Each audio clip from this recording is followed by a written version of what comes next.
Honorable Kagbara, on va sortir avec vous sur cette question, effectivement. L'opposition exclue de cette élection présidentielle d'octobre 2025. Quelle est votre grille de lecture? La décision, je ne vais pas dire du gouvernement, parce que ce n'est pas officiellement la commission électorale indépendante.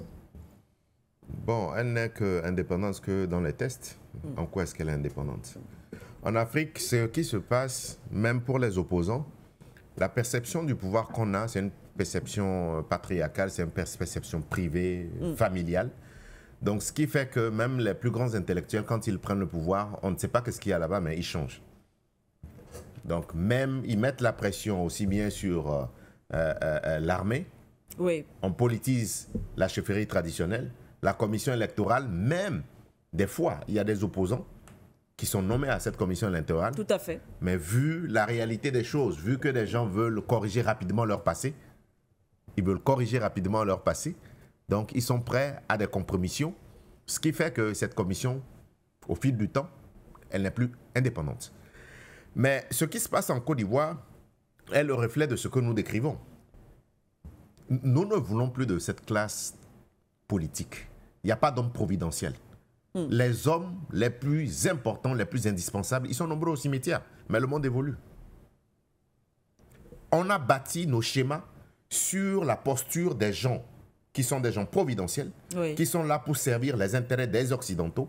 Les schémas de développement que nous avons même sont liés. Comment nous pouvons revendiquer notre souveraineté en adoptant des lois de finances où l'aide fait partie de notre budget? Avant de boucler nos fins du mois, il faut qu'on nous donne de l'argent. Mais pourquoi ne pas paramétrer? Ça n'a pas de... Fondamentalement, la manière dont nous gérons nos choses en Afrique depuis les indépendances et les systèmes que les colons ont mis en place et qui sont perpétués dans un certain nombre de pays, pas parce que les colons nous mettent la pression, mais parce que nos leaders fonctionnent de cette manière. Ça nous pose véritablement un problème et nous voulons changer de paradigme. Vu ce que mes co-débatteurs ont dit, ça veut dire qu'on a un problème.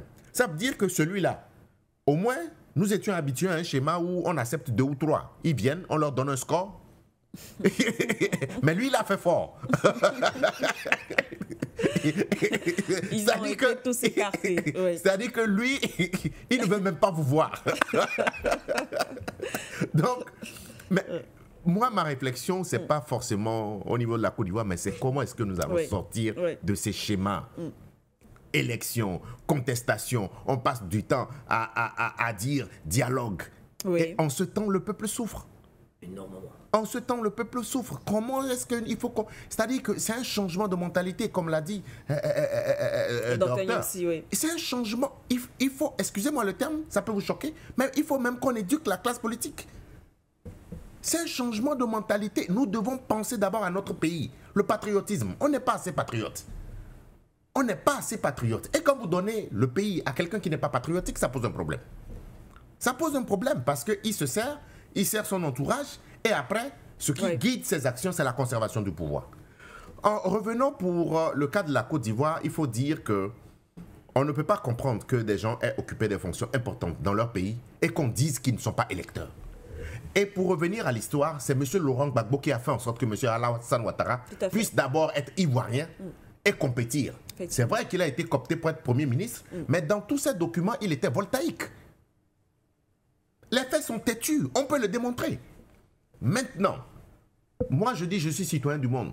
Il y a des gens qui sont nés dans un pays, même qui sont des Libanais, tout ça là, mais qui ont contribué à l'essor d'un certain nombre de pays mieux que les autochtones. Donc on ne peut pas dire repartez chez vous, chez eux, c'est là où ils se sont établis, là où ils ont grandi, là où... Voilà, donc ça...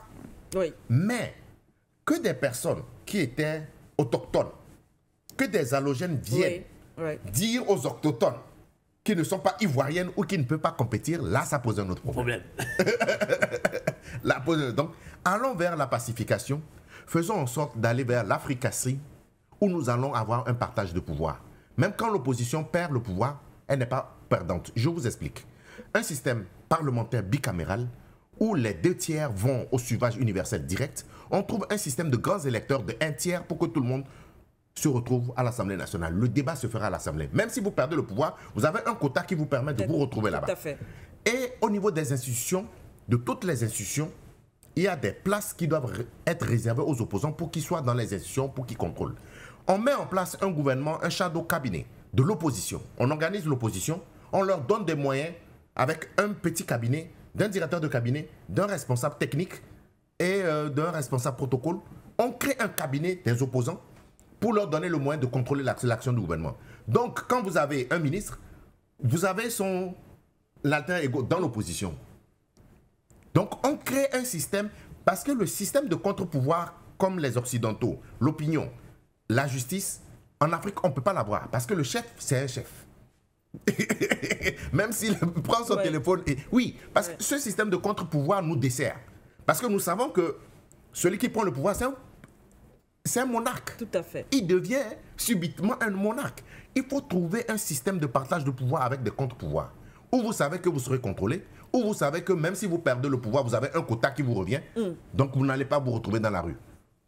Donc voilà l'Africatie. Et puis, dans la façon dont nous gérons nos affaires au niveau du ministère, c'est-à-dire qu'il faut revenir à des notions de base comme le patriotisme. Oui. Dès le bas âge, renforcer la cohésion nationale, faire en sorte qu'il y ait la préférence nationale dans l'octroi des marchés.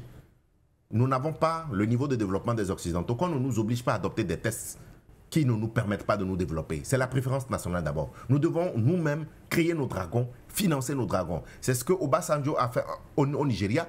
Et actuellement, les milliardaires du Nigeria sont en train de dominer le monde. Pourquoi? Parce qu'un monsieur a décidé, il dit, dans tel secteur, identifiez-moi le secteur des BTP, identifiez-moi le secteur des banques, identifiez-moi le secteur du pétrole, identifiez-moi.